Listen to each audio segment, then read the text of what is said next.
Most people suck at estimating. We as humans have the tendency to underestimate the time and the resources that will be needed to complete any type of specific task or goal in our day-to-day lives. Welcome back to my channel. My name is Reece, and in today's video, we are going to be focusing on a topic which is known as the planning fallacy. This video is going to go hand in hand with two others that I've made, being on the topics of Parkinson's law and time boxing as well. And if you understand what any of these are, or all of them are, that's fantastic. You'll know that they are somewhat intertwined in what they're trying to achieve in kind of painting a picture, a bigger picture of how to improve your time management, personal development, manage your finances, and just in general, be more competent and consistent with whatever it is you're trying to achieve. So I highly recommend watching them all somewhat close together because they are all, like I said, intertwined together. Okay, let's get into it. It's kind of funny. Most people are optimistic and they definitely have faith in their ability to get things done. I personally call this wishful thinking. It's very common for people who even would consider themselves to be organized to jam-pack their day, filling it with tasks, goals, and objectives that they're wanting to achieve, and they carefully curate when they're going to be doing it, what time slots they're going to be allocating to those tasks, maybe in a digital calendar, just as an example. And then when they start working on those specific tasks, they start trying to achieve what they set out to achieve that day, they might find that a specific task takes a little bit longer than what they were expecting in the first place. And that means that other tasks on that to-do list get pushed back and potentially put on the back burner for another day, another time. In the future, they're going to have to come back to it, but they're not going to be able to do it within that time frame. And this phenomenon is known as the planning fallacy. And just to be clear here, it doesn't only occur in people's day-to-day lives. It also occurs in companies, businesses, and even our governments to a degree. From this, timelines and budgets often blow out, and we as individuals don't necessarily see the upfront consequences of these occurrences. However, in our society, in our day-to-day lives, they definitely do exist. For example, here in South Australia, which is where I personally live, we are supposed to be getting an 11-kilometer motorway installed that will remove 26 sets of traffic lights, increase the speed at which we can travel, and reduce my overall travel time to and from my place of work by up to 1 hour. A very ambitious goal of completion by 2030 was set by our state government. However, I personally have my doubts that this timeline will be met, considering they are tunneling the full 11 kilometers underground, which makes it an extremely complex project. And if they don't meet this deadline, we, the people, will go through the consequences and feel the effects of the planning fallacy taking place. I absolutely expect that their eye-watering budget of $10 billion will blow out, and my pain of driving through heavy traffic will continue until the project is eventually complete. Taking it back down to the individual level now, I would say that the consequences of the planning fallacy would be felt in some capacity, like feeling pretty shit when you don't actually achieve something you set out to achieve and tick something off of your to-do list. It might hinder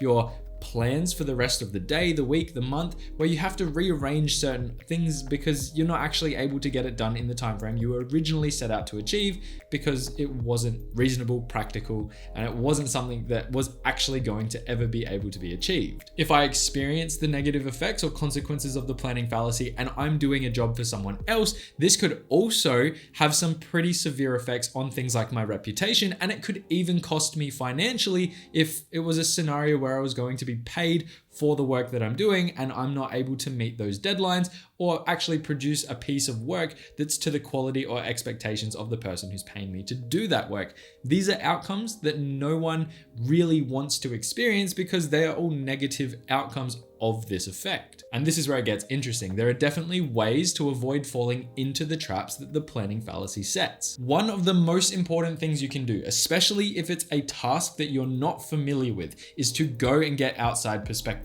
Go and ask the dumb questions. Go and ask for a step-by-step guide on how to approach this challenge. Go and ask for any pointers, things that you might not consider in that process, or things that generally go over the tops of people's heads because you might not be acquainted with all of the intricacies of that specific job, task, objective, goal, whatever you want to give the title to it. The point is go and get that outside perspective from someone who understands how to do it better than you. This may be an obvious one, but it's one definitely well worth mentioning. Be conservative with your planning. Do not treat every scenario as if it was going to be a best case scenario. This often happens when people need to be at a specific location or destination at a specific time. Google Maps tells you that you need to leave 15 minutes early to be at your destination. However, when you get there, you arrive 10 minutes late. How the hell does that work? The point here is to add extra time to anything that holds importance in your day-to-day life. I've made videos talking about this topic pretty extensively, but not specifically honing in on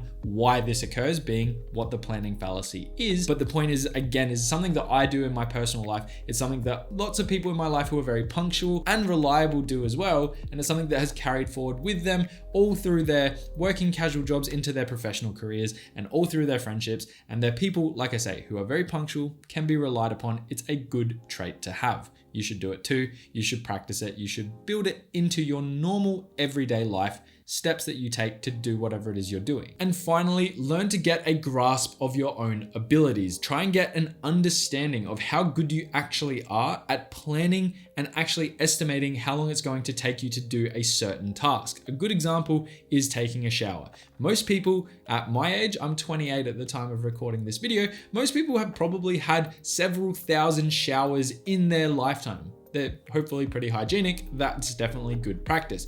You should be able to estimate pretty accurately how long it's going to take you to have a shower. I don't care if it's an hour, 10 minutes, 5 minutes. It's irrelevant how long you generally shower for. The point is you would probably know how long it's going to take you yourself to have a shower and do everything you need to do in that time. Whereas you may never have been fortunate enough to be the person required to paint the inside of a house. This is where some more conservative planning might be required. You might need to really map out the steps that it's going to take and to consider and cover everything that has to go into doing this job correctly. And you might need to engage with someone else who's a little bit more confident and experienced, having done jobs like this before. This is a type of job that might require that additional input and planning. If you are the person who's going to be painting, like specifically doing the painting, good luck to you, because painting is the worst job on earth. Anyone who is a painter is a hero in my books, because it's something that I personally could never do. I'd rather be a bricklayer, I'd rather be a concreter, and that is hard work. My dad was a bricklayer.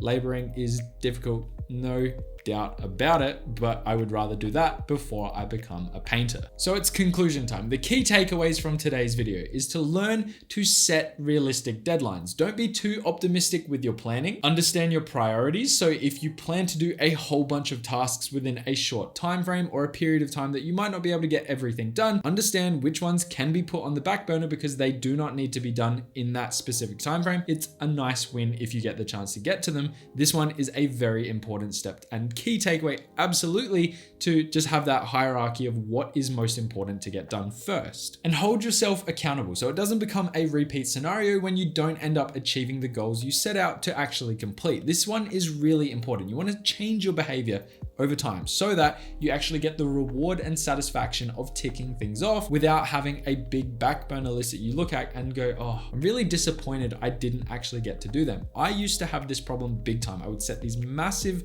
task lists and go, today I'm going to get all this done. And then I'd only end up getting 1 or 2, 3 things max done. And I'd go, holy crap, there's so many things left on this list. I'm failing.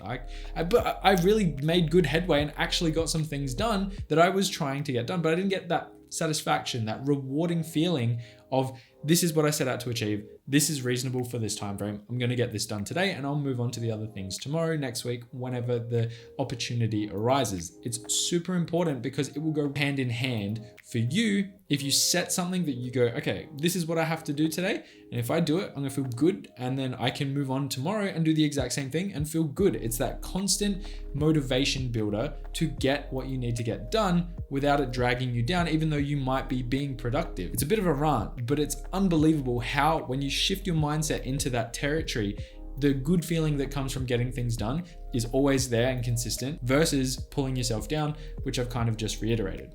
That's pretty much it. The planning fallacy is a dangerous one. Don't fall into its traps. Understand it, understand how to navigate it, and then kind of be effective in your planning and move forward with your life.